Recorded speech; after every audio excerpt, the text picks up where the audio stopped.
Kemudian bagaimanakah hukum mempercayai orang yang bisa melihat hal-hal yang gaib? Apakah termasuk kesyirikan?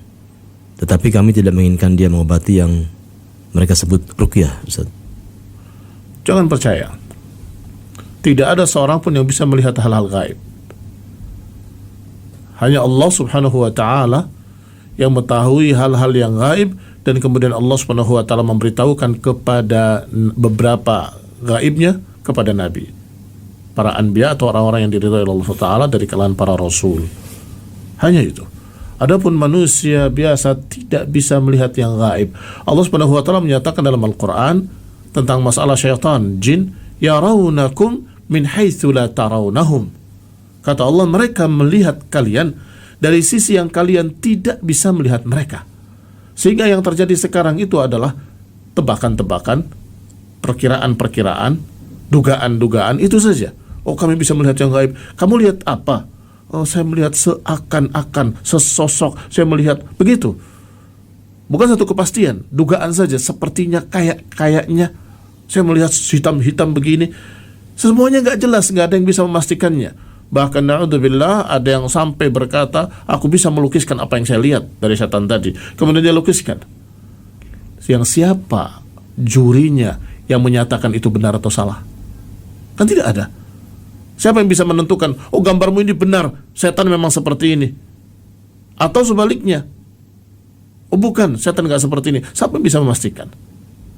Itu barakallahu fikum hanya ilustrasi-ilustrasi mereka saja. Tetapi kenyataannya Allah menyatakan dalam Al-Quran, yarawnakum min haitsu la tarawnahum.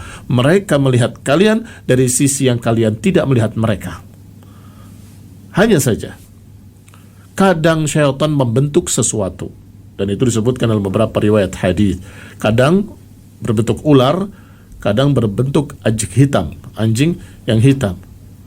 Sehingga kata Nabi, ketika ada ular di rumahmu, maka bacakan dulu dengan ayat kursi atau dengan bacaan Al-Quran, dengan dzikir. Kalau dia menghilang cukup, kalau tidak baru dibunuh.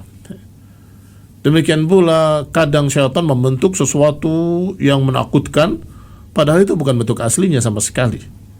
Artinya dia hanya mengganggu manusia saja dengan sosok-sosok tersebut yang ternyata itu bukan bentuknya. Adapun bentuknya di alamnya yang kita tidak tahu, wallahu ta'ala a'lam. Kok tahu setan bertanduk? Karena Nabi bilang matahari terbit di antara dua tanduk syaitan. Kok tahu ada ekornya? Demikian pula dalam hadis ada ekor syaitan, dan seterusnya. Barakallahu fikum. Tetapi yang melihat gaib atau hal gaib tersebut tidak ada. Mereka di alamnya, kita di alamnya. Wallahu ta'ala alam bissawab.